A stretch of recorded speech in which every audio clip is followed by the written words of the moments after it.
Alhamdulillah Bapak Ibu kita menyempatkan di tengah-tengah kesibukan menyongsong Idul Fitri jadi menyempatkan untuk memahami Al-Quran.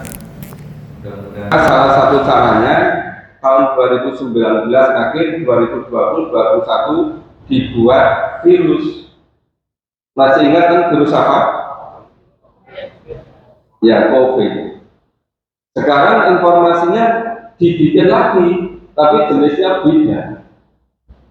Jenisnya dari nyamuk.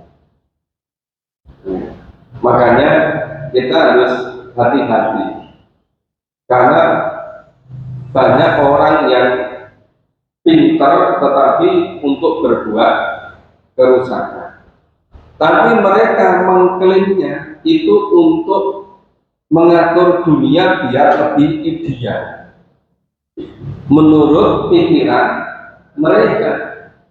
Jadi ideal bukan menurut tuntunan Allah dan Rasul, tapi menurut pikiran mereka. Itu berbuat kerusakan bisa seperti itu.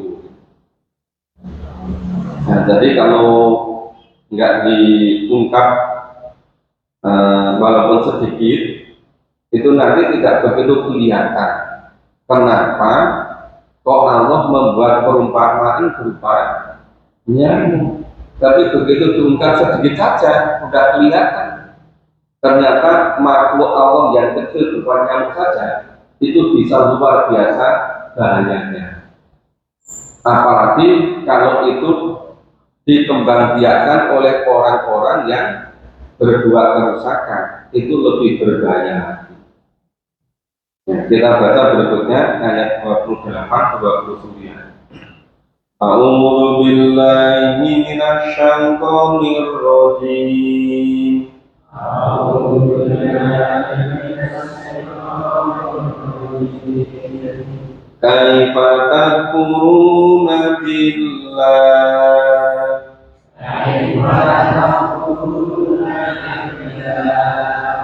Wa kuntum amwatan fa ahyaakum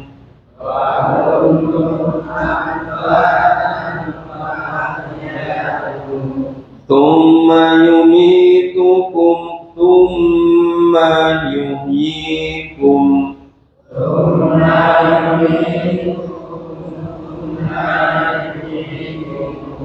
thumma ilaihi turja'un.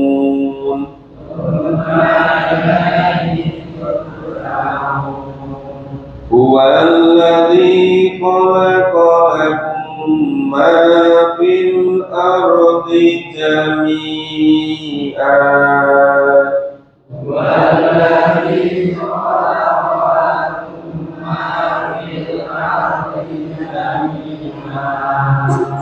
Thumma istawa ila as-sama'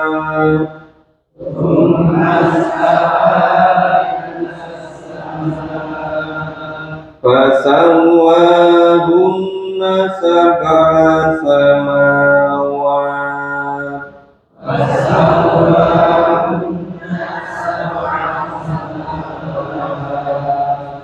wa huwa bikulli syai'in alim.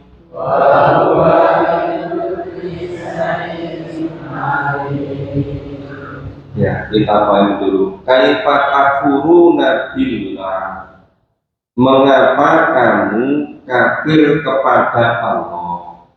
Wa kuntum amwata. Kamu itu sebelumnya mati. Sebelumnya tidak ada. Sebelum dijadikan manusia berasal dari benda mati. Fa'ayakum. Kemudian Allah menghidupkan kamu. Summa yumitukum. Kemudian mematikan kamu lagi. Summa yuhyikum. Kemudian dihidupkan kembali. Summa ilaihi turja'un. Kemudian semuanya kembalinya pada Allah. Jadi semula tidak ada, dihidupkan di dunia, Ya, di dunia hidupkan untuk menyiapkan hidup di akhirat. Ya, kemudian mati.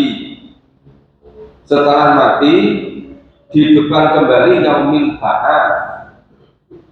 Dasar yaumil ba'ats itu nanti terus dikumpulkan di mahsyar, mempertahankan jawab amal, terus pada tempatnya masing-masing. Ada yang ke surga, ada yang ke neraka, tergantung iman dan amal solehnya. Penentu pertama itu iman. Ya. Ini Allah bertanya, kenapa kok kamu mengingkari? Kenapa kok kafir? Padahal semula tidak ada, semula mati, dihidupkan, dimatikan, dihidupkan kembali. Ya. Tapi kenapa kok mengingkari? Kenapa kok kafir? Ya. Kafir itu berarti tidak mau beriman, tidak mau bersyukur, tidak mau menyiapkan kehidupan di akhirat. Seandainya manusia ini dari 6 rukun iman, itu yang pokok iman satu dulu, iman kepada kitab suci, iman kepada Al-Quran, kemudian mengimani sepenuhnya, boleh memahami isinya, nanti jadi genap 6 rukun iman. Karena yang itu semuanya ada pada Al-Quran. Tapi kalau tidak mau mengimani kebenaran Al-Quran, kemudian tidak mau memahami, ya jadi hilang semua. Karena semuanya disebutkan di dalam Al-Quran. Jadi sebetulnya untuk membedakan sangat mudah kalau di dalam sekarang ini. Kalau orang beriman itu percaya sepenuhnya pada kebenaran Al-Quran. Karena percaya maka berusaha memahami isinya. Berusaha memahami isinya, begitu paham, terdorong untuk mengamalkan. Padahal di Quran itu menjelaskan tentang Allah Maha Pencipta, Allah Maha Kuasa, Allah menugaskan malaikat untuk membersamai manusia, mengawasi manusia. Allah menciptakan manusia. Manusia ada lahir, ada batin. Lahirnya ada kulit, ada tangan, ada kaki. Kulit ini besok di akhirat pada yang bisa ngomong, bisa cerita. Semua yang dilakukan. Ya, kalau yang dilakukan baik, diceritakan baik. Termasuk Bapak Ibu sore hari ini yang seharusnya bekerja untuk persiapan Idul Fitri, menyempatkan untuk memahami Quran.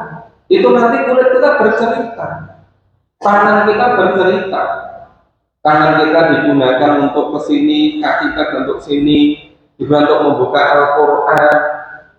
Ya, itu semuanya nanti bercerita. Tapi ini bagi yang yakin pada Al-Quran, karena itu disebutkan di dalam Al-Quran. Termasuk iman kehidupan yang sebenarnya besok di alam akhirat, di dunia ini langitun walahun, itu semuanya dijelaskan di dalam Al-Quran. Makanya yang pokok itu satu, mengimani kebenaran Al-Quran, terus berusaha memahami. Nanti mulai paham, berusaha untuk mengamalkan. Dengan sendirinya, begitu memahami Al-Quran, itu ada proses untuk meyakini isinya. Terus bergulir terus itu. Maka kalau yang iman pada benar Al-Quran, insya Allah beres imannya. Tapi kelihatannya beriman, tetapi tidak yakin pada benar Al-Quran, tidak mau memahami, itu repot besok di akhirnya. Kenapa? Karena biasanya cara hidup di dunia ini tidak mengikuti cara menurut Allah. Kenapa? Karena nggak memahami Quran, terus membuat-buat sendiri, mengira-ngira, hanya berdasarkan dzon, hanya berdasarkan dugaan-dugaan. Nah karena dugaan, ya tentu nggak sesuai dengan Al-Quran. Makanya kalau tidak memahami Al-Quran, itu sulit dipertanggungjawabkan imannya. Kalau imannya dipertanggungjawabkan, nah berakibat kepada amal solehnya, berakibat terhadap ibadahnya. Itu sulit untuk bisa memperoleh pahala. Terus ayat 29, huwallazi khalaqalakum ma fil ardi jami'an. Dia Allah yang menciptakan untuk kamu semuanya. Apa saja yang ada di bumi ini semuanya untuk kamu. Jadi seharusnya bumi seisinya, alam semesta ini, seharusnya kita yang memahami Al-Quran yang ngatur. Karena disebutkan di dalam Al-Quran, Allah menyatakan huwallazi khalaqalakum ma fil ardi jami'an. Dialah Allah yang menciptakan semua yang ada di bumi ini, semuanya untuk kamu. Nah, cuma mungkin kita tidak begitu cermat, kita tidak begitu bisa mengembangkan, mungkin membaca ayat ini, tapi mungkin juga nggak begitu mendalam pemahaman. Karena alam semesta ini semuanya diciptakan untuk kita yang memahami Al-Quran. Tapi yang terjadi terbalik-balik. Yang menguasai dunia akhirnya bukan orang-orang yang memahami Al-Quran. Ya. Mungkin tidak begitu tidak begitu mendalam pemahamannya, namun tidak mau mengembangkan. Kumastama ila sama, pasama guna sabta sama. Ya kemudian Allah berkehendak menuju ke langit, lalu dijadikannya 7 langit. Wa bikuli syai'in alim, dan dia Allah Maha mengetahui segala sesuatu. Ini diperdebatkan, didiskusikan. Apa berarti Allah bertempat di langit? Ini pikiran kita yang seakan-akan menganggap Allah itu memerlukan tempat. Seakan Allah itu memerlukan posisi. Padahal yang terkait dengan waktu, terkait dengan tempat itu makhluk. Itu tidak berlaku pada Khalik. Sehingga itu yang menjadikan seringkali orang memikirkan tentang zat Allah itu mengundang berbagai macam perbedaan. Makanya dia disarankan jangan terlalu memikirkan zat Allah, tapi pikirkanlah ciptakan Allah. Gak usah terlalu mikir itu nanti Allah tempatnya di mana, makan minumnya bagaimana, tempat tinggalnya gimana. Itu bukan tugas kita untuk memikir itu. Ya. Itu berbeda antara Khalik dengan makhluk. Ketika pikiran tentang makhluk diterapkan, diasosiasikan untuk menggambarkan tentang Khalik, itu pasti nggak cocok, pasti nggak pas.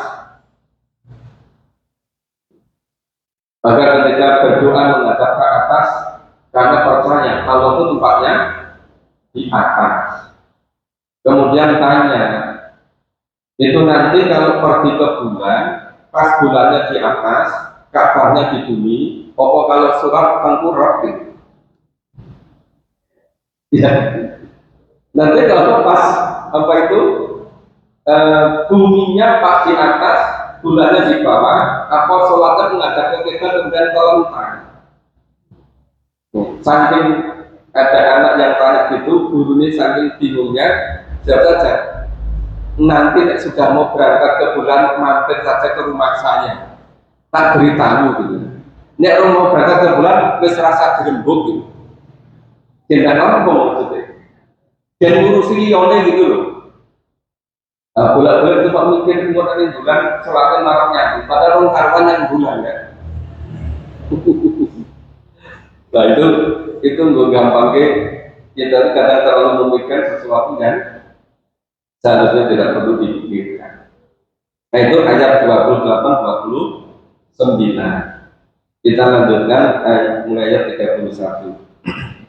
A'udzu billahi minasyaitonir rajim. A'udzu billahi wa idh qala rabbuka lil malaikati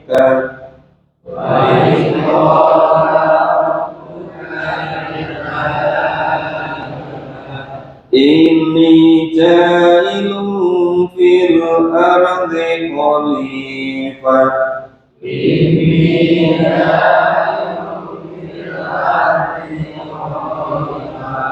Qalu ataj'alu fiha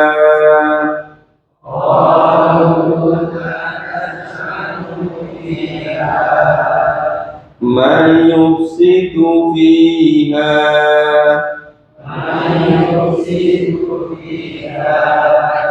wa yasfiku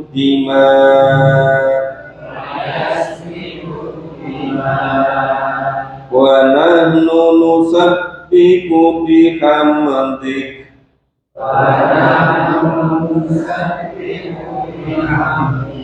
wa nuqaddisu lak. Qala inni a'lamu ma la ta'lamun.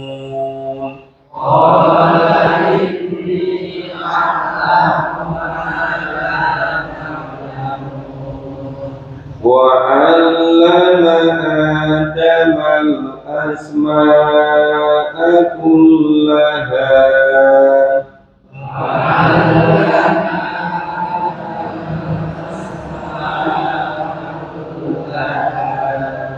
thumma 'aradahum 'alal malaikah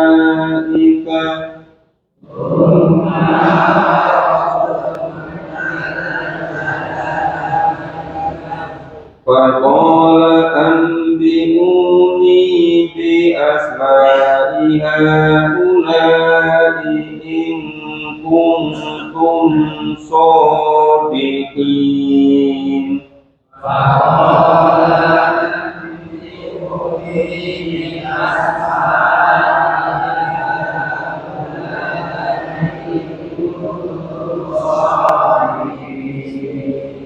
Qalu subhanaka la ilma lana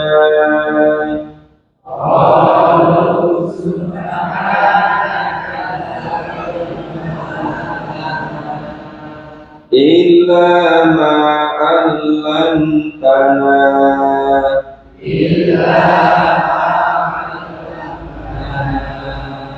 innaka antal alimul hakim.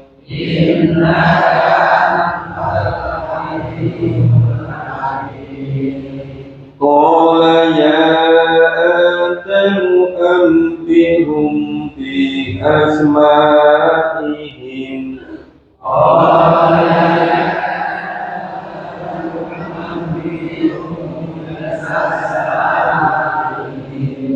falamma anba'ahum bi asma'ihim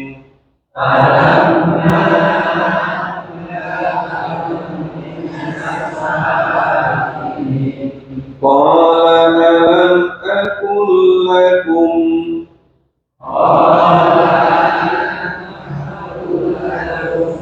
inni a'lamu ghaibas samawati wal ardh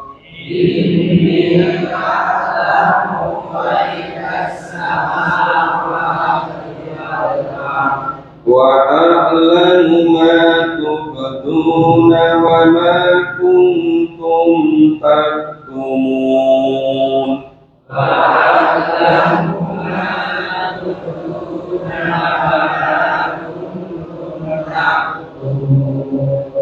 Wa idh qulna lil malaikati isjudu li Adam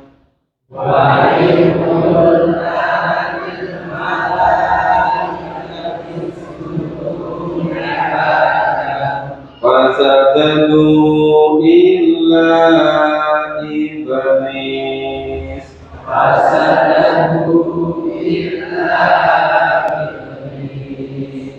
aba wastakbaru wa kana minal kafirin.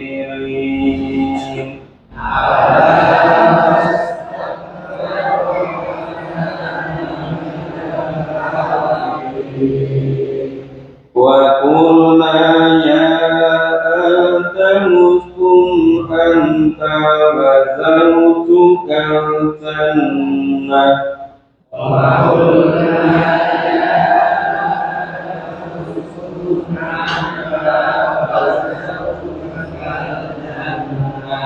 wa kula minha ragadan haitsu syi'tuma wa la taqrabu hadhihi syajarah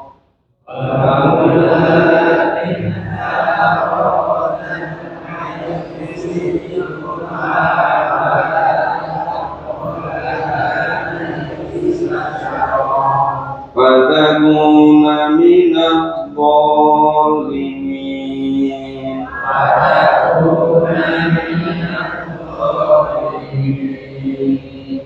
Kita kami dulu ayat 30. Wa qala rabbuka lil malaikah, dan ingatlah ketika Tuhanmu berfirman kepada malaikat, inni ja'ilun fil ardi khalifah, sesungguhnya aku Allah hendak menjadikan seorang khalifah di muka bumi. Qalu, ini mereka malaikat itu berkata atau bertanya, ataj'alu fiha ma yufsidu fiha wa yusfiku dima. Nah, mengapa engkau Allah hendak menjadikan khalifah di muka bumi itu orang-orang yang akan berbuat kerusakan? Nah, kenapa? Dan menumpahkan darah, wa yasfiku dima. Wa nahnu nusabbihu bihamdi wa nuqaddisuka. Ya. Sedangkan kami senantiasa bertasbih dengan memuji Engkau dan mensucikan Engkau. Qala, Allah menjawab, ini a'lamu ma la ta'lamu. Sesungguhnya aku lebih mengetahui apa yang tidak kamu ketahui. Ini mengapa Allah mau menciptakan manusia, mau menciptakan Adam sebagai khalifah di muka bumi. Kok perlu tanya pada malaikat? Kok perlu memberitahu malaikat? Karena malaikat itu yang ditugasi untuk ngurus manusia. Malaikat itu yang ditugasi oleh Allah untuk mencatat, mengikuti seluruh manusia. Maka Allah memberitahu kepada malaikat. Malaikat protes, kenapa kok menciptakan manusia yang akan berbuat kerusakan, bahkan menumpahkan darah?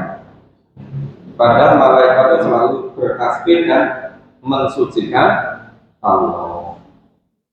Ya, di situ Allah mau mengetahui, Allah lebih tahu daripada malaikat. Antara lain apa? Antara lain, kenapa manusia ini memiliki kecenderungan berbuat yang jauh lebih macam-macam dibandingkan malaikat? Kalau malaikat hanya ditakdirkan satu, hanya taat saja. Cuma manusia ini karena dibekali dengan berbagai macam kecerdasan. Ya, ada kecerdasan indera, ada kecerdasan zaman, ada kecerdasan pikiran, ada kecerdasan hati, ada kecerdasan rasa. Itu yang menyebabkan manusia itu jauh memiliki berbagai macam kreativitas dibandingkan malaikat. Maka manusia yang taat pada Allah dan Rasul sebagai keluarga Nabi dan Rasul itu sudah luar biasa maslahatnya. Tapi manusia yang hidupnya tidak mengikuti tuntunan Allah dan Rasul itu mandorotnya juga luar biasa. Ya, karena dibekali dengan berbagai macam kecerdasan yang itu tidak ada pada malaikat, tetapi ada pada manusia. Wa 'allama Adama asma'a kullaha tsumma 'aradahum 'alal malaikah. Dan Allah mengajarkan kepada Adam nama-nama benda-benda seluruhnya. Kemudian mengemukakan kepada malaikat. Dia lalu berfirman, ya, sebutkanlah kepadaku nama benda-benda itu jika kamu memang orang-orang yang benar. Maka akan diuni bi asma'i haula'i in kuntum shodiqin. Ini Allah ingin memberikan bukti serta sedikit kepada malaikat tentang kehebatan Nabi Adam. Nabi Adam diajari nama-nama. Nama-nama, kalau di akhirat disebutkan konsep-konsep, teori-teori. Qalu subhanaka la ilma lana illa ma 'allamtana. Mereka menjawab, Maha suci Engkau, tidak akan yang kami ketahui selain dari apa yang Engkau ajarkan kepada kami. Innaka antal alimul hakim. Sesungguhnya Engkau yang Maha mengetahui lagi Maha bijaksana. Qala ya Adam anbi'um bi asma'ihi. Allah berfirman, hai Adam, beritahukanlah kepada mereka nama-nama benda ini. Falamma anba'ahum bi asma'ihim qala alam akul lakum inni a'lamu ghaibas samawati wal ardh. Maka setelah diberitahukannya kepada mereka nama-nama benda itu, Allah berfirman, bukankah sudah aku katakan kepadamu bahwa sesungguhnya aku mengetahui rahasia langit dan bumi, dan aku mengetahui apa yang kamu lahirkan dan apa yang kamu sembunyikan. Wa a'lamu ma tubduna wa ma kuntum taktumun. Ternyata Adam memang hebat, bisa menyebutkan seluruh nama-nama. Ternyata pintar gitu. Ya. Maka di ayat yang disebutkan manusia itu sempurna ciptaan, bi'aksani takwi. Tapi ciptaan yang sesempurna-sempurna itu kalau enggak hati-hati itu bisa dikembalikan kepada derajat yang serendah-rendahnya. Jadi manusia itu punya potensi untuk menjadi yang terhebat, tapi juga punya potensi menjadi yang terjelek, tergantung menggunakan hidup ini. Wa yakuna lil malaikati sujudu li Adam fasajadu illa iblis.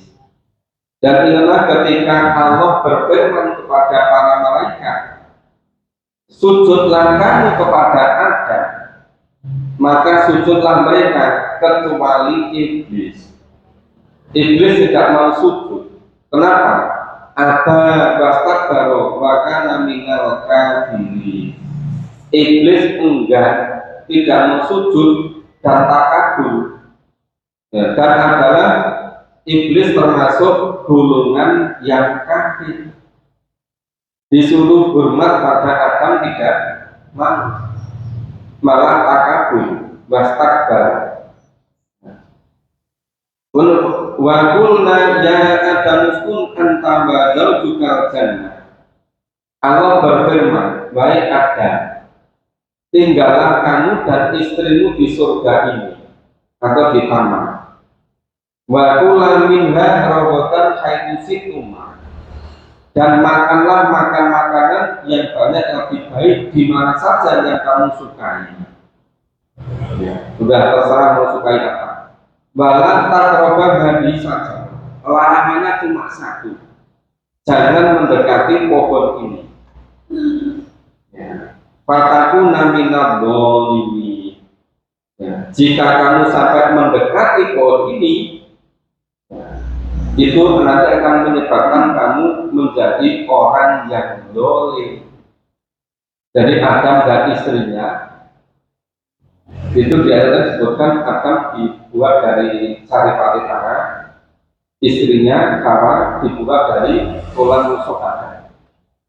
Setelah komplit suami istri, suruh tinggal di surga, suruh bersenang-senang makan minum apa saja. Cuma larangannya satu, supaya tidak mendekat ke pohon. Nah, nanti kalau sampai mendekat ke pohon, menjadi orang yang boleh, bisa fatal akibatnya. Nah, kita baca berikutnya. A'udzu billahi minasyaitonir rajim. A'udzu billahi minasyaitonir rajim. Fa'azallahuma asy-syaitanu anha.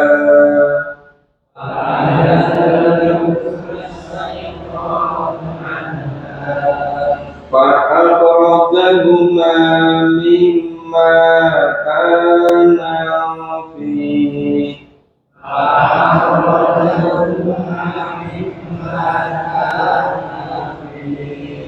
Faqulna bitu ba'dukum li ba'din aduwwun.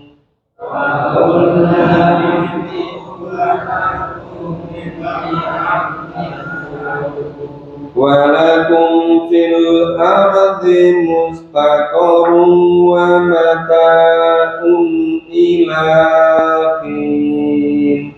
Walakum fil ardi mustaqarrun wa mata'un ila hin. Fatalaqa Adamu min rabbihi kalimatin fataba alaihi.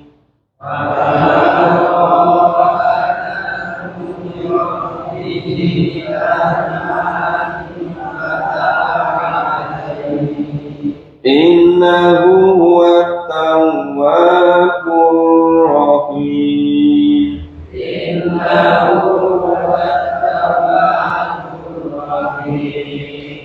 Qulna bitu minha jami'an.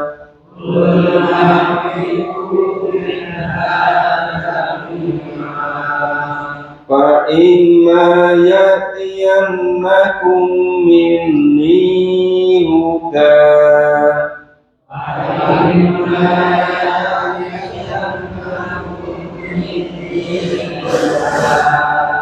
Faman tabi'a hudaya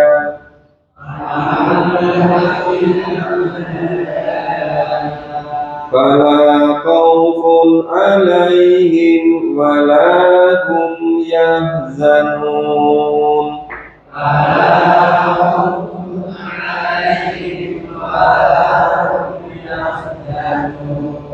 Walladzina kafaru wa kadzdzabu bi ayatina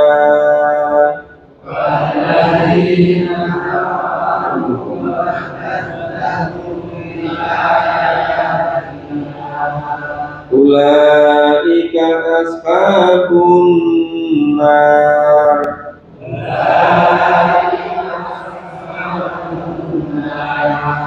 Hum fiha khalidun.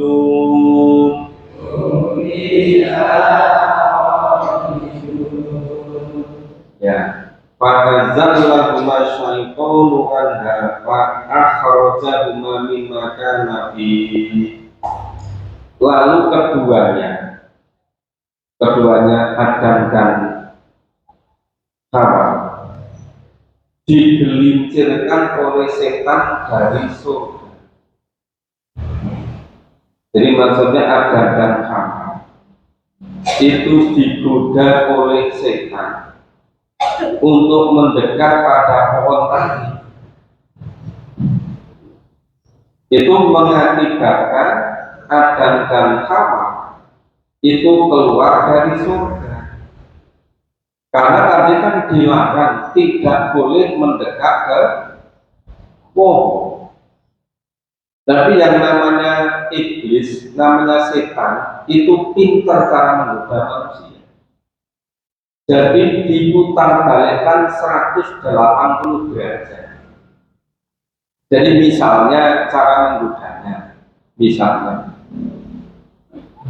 itu kan iblis itu setan tanya sama Adam dan Hawa, enak nggak tinggal di surga sini? Yo enak. Kamu ingin kekal di sini kok enggak? Yo ingin. Nah, kalau kamu ingin kekal di sini, kamu harus dekat ke pohon itu dan makan buah pohon itu. Itu kamu nanti bisa kekal. Padahal tadi sudah dilarang oleh roh tidak boleh mendekat ke pohon itu. Tapi setan malah memutar balik, langsung kayak terhipnotis itu. Tanyanya, kamu berdua ingin kekal di surga ini kok enggak? Iya. Nah, supaya bisa tetap di surga ini, maka harus mendekat dan makan buah pohon itu. Maka oleh setan disebut itu nama pohonnya pohon khuldi. Maka fakulnya itu ba'duhum li ba'din adu. Nah, setelah terusir dari surga, Adam dan Hawa karena tergelincir tergoda oleh setan. Ini masih belum lama, tinggal di surga hanya 2 orang. Itu aja mudah digoda oleh setan, digoda oleh iblis. Apalagi zaman sekarang ini, udah sekian banyak orang. Kadang-kadang godaan setan, godaan iblis itu kalah mandi dengan godaan manusia. Kadang-kadang manusia godanya lebih pintar daripada setan. Mungkin kan udah lama belajar sama setan. Mungkin. Malah saya katakan sekarang setan sudah mulai berkurang pekerjaannya, Pak. Kenapa? Sudah banyak yang diambil alih oleh manusia. Jadi ini belum lama sudah begitu, apalagi sudah sampai zaman sekarang. Makanya manusia yang tidak tergoda, tidak tergelincir oleh setan, itu yang manusia yang betul-betul berpegang teguh kepada kebenaran Allah dan Rasul. Yang sebenarnya sangat mudah itu digelincirkan. Karena Adam dan Hawa saja digelincirkan. Nah, maka setelah tergelincir, tertipu oleh setan, Allah berfirman, turunlah kamu kepada Adam dan Hawa. Jadi sebagian kamu menjadi musuh bagi yang lain. Karena Adam dan Hawa nanti kan punya putra, putra punya putri-putri, putra-putri punya laki, punya keturunan, punya zuriat kan, punya jadi Bani Adam. Maka belum lama pun Habil dan Qabil sudah terjadi, ya bunuh membunuh. Itu padahal belum ada yang lain, baru pasangan-pasangannya sudah bunuh membunuh. Maka balakum fil anti mustaqarru wa mataun ilahi. Nah, dan kamu ada tempat kediaman di bumi dan ya kesenangan hidup sampai waktu yang ditentukan. Sampai kapan? Ya sampai ada, tergantung isi di dunia ini. Mau dipakai untuk betul-betul sesuai dengan tuntunan jasmani atau sebaliknya. Tapi maksudnya mataun ilahi itu sampai waktu tentukan, itu sampai ajal datang. Itu yang sementara di dunia. Makanya fatalaqo Adamu min Rabbi. Kemudian Adam menerima beberapa kalimat dari Tuhan. Ya. Bikalimatin fataba alaihi, terima berkalimat dari Tuhan. Maka Allah menerima taubat Adam dan Hawa. Innal wa tawwabur rahim. Allah menerima taubat dan Maha Penyayang. Qul nabitu minha jami'a. Allah berfirman, turunlah kamu semuanya dari surga itu. Fa imma ya'tiyanakum minni huda. Kemudian jika datang petunjuk dariku kepadamu, faman tabi'a hudaya, barang siapa yang mengikuti petunjukku, fala khaufun 'alaihim wa la hum yahzanun.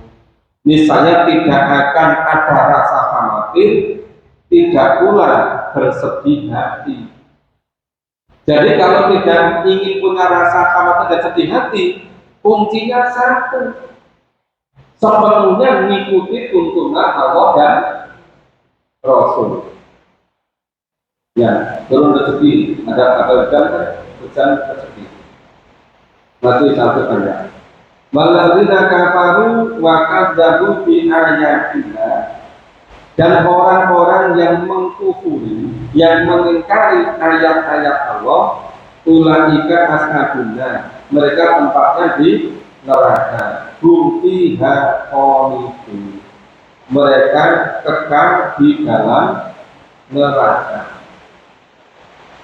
Jadi ini sangat ringkas kisah penciptaan Adam dan Hawa, kemudian dengan malaikat, dengan iblis, dengan setan, ya, tinggal di surga sebentar, kemudian terus berbuat salah, digoda oleh setan, terus supaya pindah ke alam bumi ini, kemudian berlaku sunatullah di bumi ini.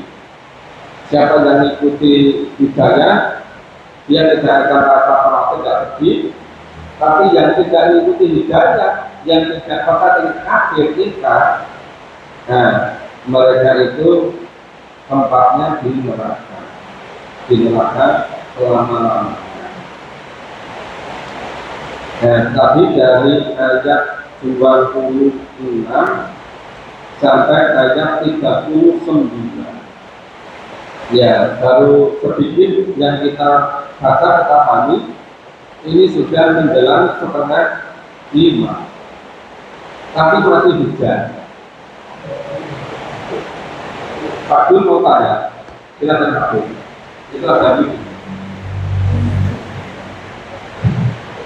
Assalamualaikum. Ayat yang sebenarnya berangkat bahwasanya akan terbuat dari resiko sehingga dia fungsi dari situ. Namun pertanyaannya di mana?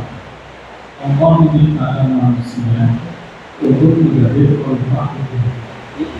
Andai kata Adam tidak terbaik Allah menemukan bumi, seolah-olah manusia itu sampai di bumi tak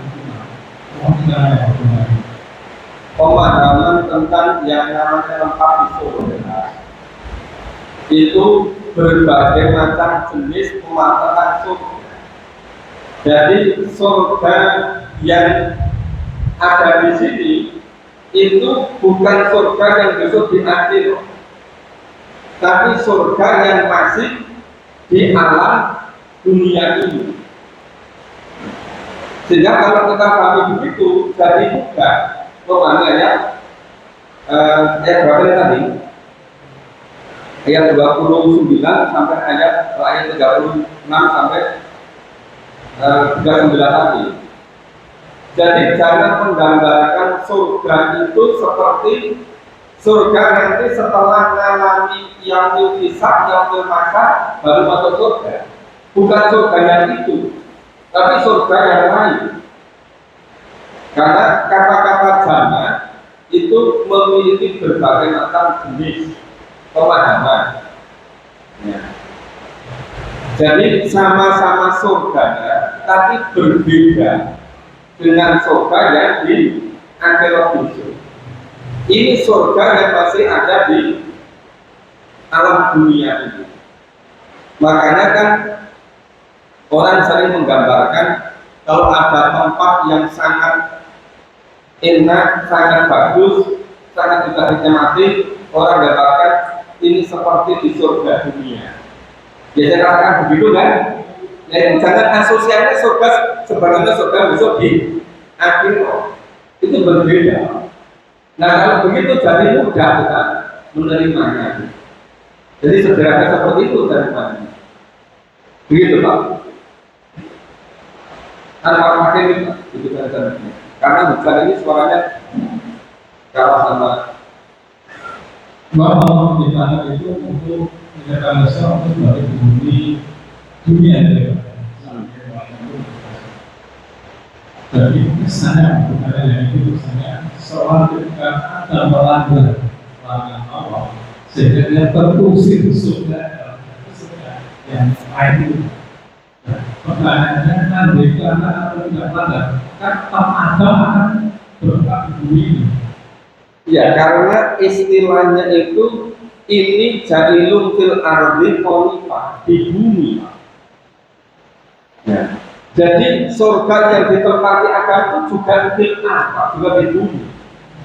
Cuma bumi ini bermacam-macam isinya. Jadi bumi fil ardi yang sudah seperti surga ada juga seperti itu.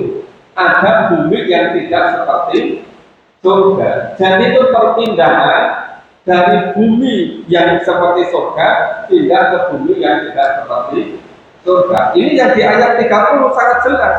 Ini jailun fil ardi khalifah di bumi, Pak. Jadi menciptakannya itu di bumi, bukan di surga yang bukan di bumi. Jadi diangkat apa itu cuma karena bahasa Indonesia itu terkadang bisa berbeda kan. Tapi bahasa Arab itu sama Pak. Ini jailun fil ardi khalifah. Jadi menciptakannya itu fil ard, tempatnya surga juga fil ard, pohonnya juga fil ard. Cuma ketika digoda oleh setan itu dipindah ke tempat bumi yang lain, yang berbeda dengan bumi yang awal tadi. Makanya ada yang ahli antropologi gabung dengan sejarah mencari-cari. Tapi mencari bukti empirisnya kan kesulitan Pak. Karena yang ahli antropologi baru di abad modern ini, peristiwanya sudah nggak tahu kapan gitu kan. Ya kalau misalnya jejak Nabi Rasul berikutnya ada yang masih ditemukan, apa itu sih jejak sejarahnya. Tapi kalau kita mencari-cari, sebetulnya dulu ketika ada bangsawa itu diturunkan di bumi itu di tempat mana gitu kan? Itu gak kesulitan melacaknya. Apalagi membedakan bumi yang sobat kepada surga itu di mana posisinya, ketika diturunkan itu yang di mana, oh dilacak, tidak kesulitan.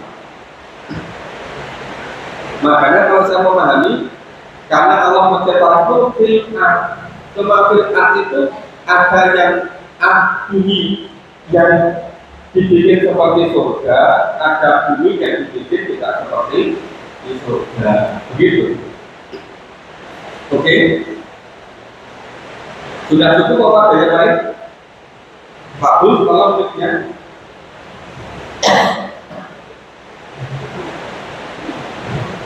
Bismillahirrahmanirrahim.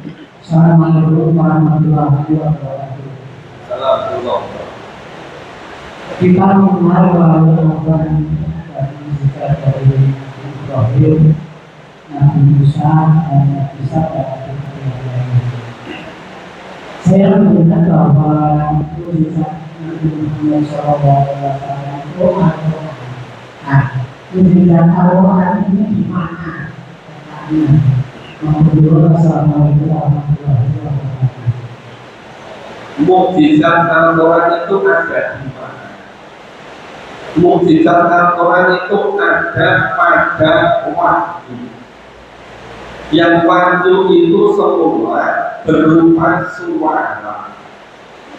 suara dari malaikat dibenarkan oleh Rasulullah. Kemudian Rasulullah disampaikan pada sahabat. sahabat mendengarkan, menghafal, ada yang ditugasi menulis. Nah, kemudian setelah dihafal, ditulis, waktu peperangan termasuk perang Badar, banyak sahabat-sahabat yang hafal Al-Quran itu meninggal. Kemudian dikodifikasi, disusun, dikumpulkan tulisan-tulisan tadi. Tapi yang dijadikan dasar itu hafalan. Jadi dulu itu yang paling canggih itu hafalannya, tulisannya itu untuk alat bantu. Tapi yang pokok adalah hafalannya. Dan kemudian dicetak dari waktu ke waktu. Nah, semula ada beberapa versi bacanya supaya tidak terjadi perbedaan, maka yang diselamatkan atau yang dipelihara itu mushaf yang mushaf sekarang ini. Mushaf yang lain itu dihancurkan. Maka sekarang banyak juga buku-buku yang membahas urutan mengenai turunnya wahyu.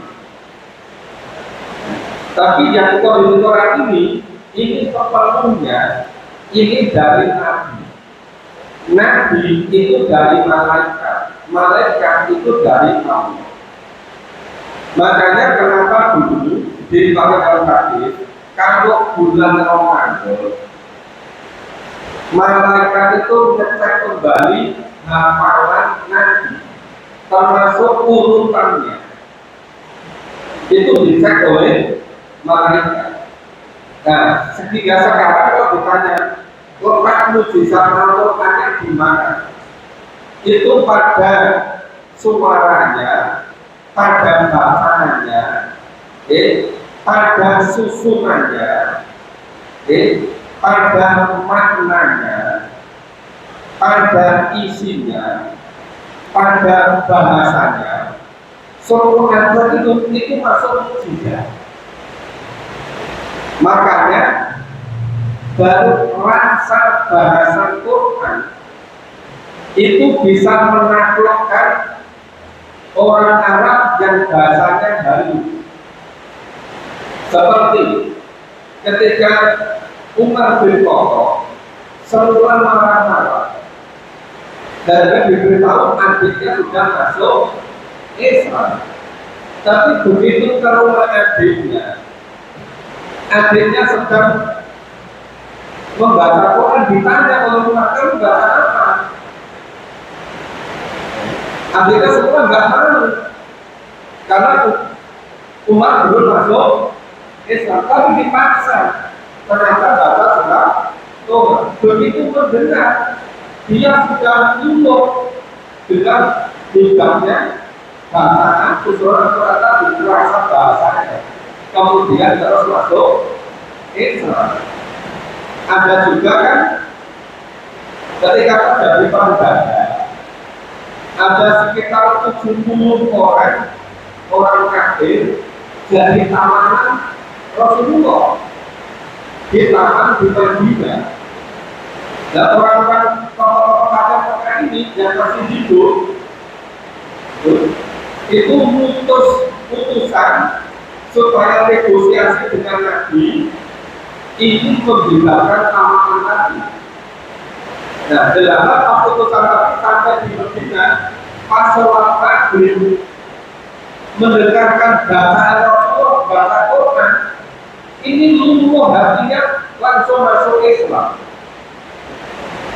Jadi mukjizat itu memang secara akal biasa itu sulit bisa menerima. Baru dari rasa bahasanya kok tersentuh langsung masuk Islam. Jadi memang banyak pengertian mukjizat. Salah satu pengertian mukjizat itu yang tidak masuk akal. Kemudian dia mengalahkan. Pada umumnya orang mendengar bacaan biasa itu hatinya nggak tersentuh. Ini lumpuh. Itu banyak orang-orang yang begitu. Ya karena Quran maju bahasanya bahasa Arab, orang Arab bahasanya juga bahasa Arab. Ketika itu yang mirip-mirip antara bahasa maju dengan bahasa umumnya.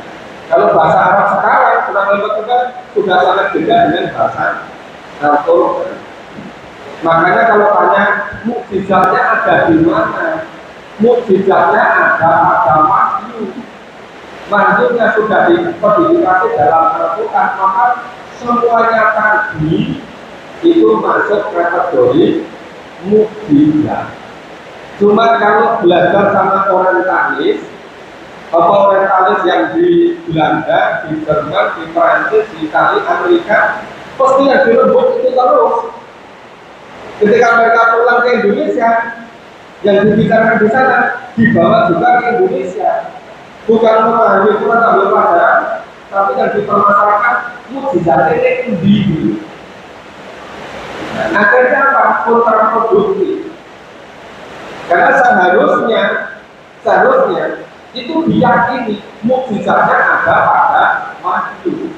Wahyu dan kemudian tadi berupa suara, bahasa, rasa, kemudian terus ditulis, ya terus dikodifikasi, terus sekarang jadi mushaf Al-Quran. Makanya sekarang banyak orang tanis. Ini paham pada Quran. Ya Quran itu kan cetakan orang, bukan? Yaitu kertasnya. Tapi isinya itu. Nah kalau sekarang tidak dicetak kertas, tapi secara digital, ada pada HP, ada pada laptop online. Dan tanya Qurannya mana? Ya ada yang di digital itu. Oh berarti mukjizatnya bisa berubah-ubah. Padahal mukjizatnya itu pada esensi yang ada pada isinya itu, bukan pada kemasannya fisiknya ini gitu. Walaupun memang kalau menurut adabnya di perpustakaan sini ada terjemahan yang dari kitab isinya itu bagaimana adab pada Quran. Ada di situ. Ada juga buku yang berisi urut-urutan mushaf Al-Quran menurut ilmuwan Muslim. Itu ada 3 atau 4 tokoh itu hampir sama di sana. Kemudian menurut orientalis dibaca sendiri juga. Itu bukunya agak tebal, mungkin kali ada di situ. Saya masih ingat contohnya. Nah kalau ada waktu bisa dibaca. Jadi relatif tersedia di perpustakaan di sini. Nah kalau penasaran silakan bisa membaca. Begitu Pak. Jadi Bapak Ibu hujan, kalau yang mau punya urusan mengatur masjidnya, mau hujan-hujan, ya silakan bisa mundur juga di masjidnya. Tapi yang masih di sini masih bisa dilanjutkan untuk kita tanya jawab. Barangkali masih ada yang bertanya. Saya berusaha untuk merespon. Kalau masih ada monggo. Walaupun sudah ada 5 kurang seperempat. Gimana?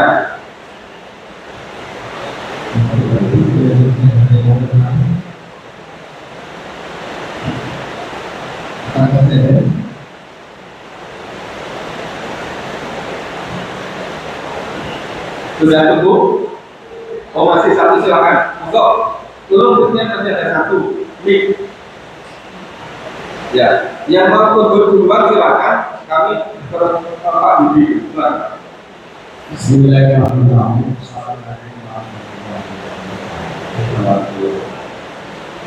Saya ingin menanggapi pertanyaan tentang di mana letak mukjizat dari Rasulullah. Mukjizat dari Rasulullah ini tidak sama dengan mukjizat dari Nabi Musa alaihissalam.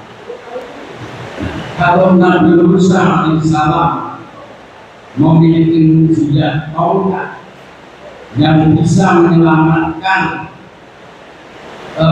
pengikutnya waktu dikejar-kejar oleh Firaun, tapi mukjizat yang berupa Al-Quran ini saya mensindir dari Hakim Agung dari Amerika Serikat pada tahun 1935 yang di sana memilih tokoh dunia yang paling mulia adalah Rasulullah Muhammad Sallallahu Alaihi Wasallam, di mana mukjizat Nabi besar Muhammad Sallallahu Alaihi Wasallam di Kejaksaan Agung Amerika Serikat. Rasulullah dibuat patung di sana untuk menghormati bahwa Rasulullah adalah tokoh dunia yang mau menyelamatkan umat manusia di dunia, yang mau mengikuti Al-Quran dan Sunnahnya. Dan inilah mukjizat. Jadi tidak sama dengan mukjizatnya Nabi Nuh, tidak sama dengan Nabi Isa yang bisa menyembuhkan dan menghidupkan orang mati. Jadi kalau umatnya Muhammad, bahwa siapa yang betul-betul mengikuti Al-Quran, nah disitulah akan selamat di dunia dan di akhirat. Nah ini letak mukjizat yang sesungguhnya. Kalau tadi adalah Nabi Musa melemparkan tongkatnya sehingga bisa membelah lautan untuk menyelamatkan pengikutnya, inilah sesaat pada waktu itu. Tapi mukjizat Muhammad adalah sampai akhir zaman nanti, walaupun Rasulullah sudah meninggal. Sehingga pada tahun 79 bangsa Indonesia protes kepada kehakiman di Amerika. Kenapa Rasulullah dibuat patung di sana untuk menghormati bahwa mereka adalah tokoh dunia yang mulia?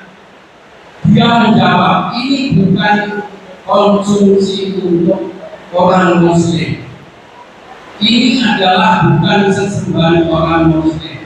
Ini adalah patung Muhammad untuk kebesaran dunia, untuk peringatan dunia bahwa Nabi Muhammad adalah tokoh dunia yang nantinya akan menyelamatkan manusia sampai akhir zaman. Demikianlah tanggapan kami mengenai arti mukjizat. Jangan diartikan secara sempit seperti mukjizatnya Nabi Musa, mukjizatnya Nabi Isa dan seterusnya. Monggo dipikir secara luas bahwa semua ayat-ayat Al-Quran itu adalah mukjizat bagi manusia. Demikian yang bisa kami sampaikan. Banyak kekurangannya, mohon maaf. Assalamualaikum warahmatullahi wabarakatuh. Assalamualaikum warahmatullahi wabarakatuh. Terima kasih Pak Didi Iswanto melengkapi menambahkan informasi tentang salah satu penjelasan dari mukjizat Rasulullah. Baik Bapak Ibu, cukup sampai di sini untuk sore ini. Kalau Bapak Ibu ada yang ingin masih di sini bisa juga membaca buku di perpustakaan atau juga bisa menanti sambil ngomong dengan yang lain. Ya, ada pengumuman. Ya, Terima kasih atas dan semoga kita belajar kan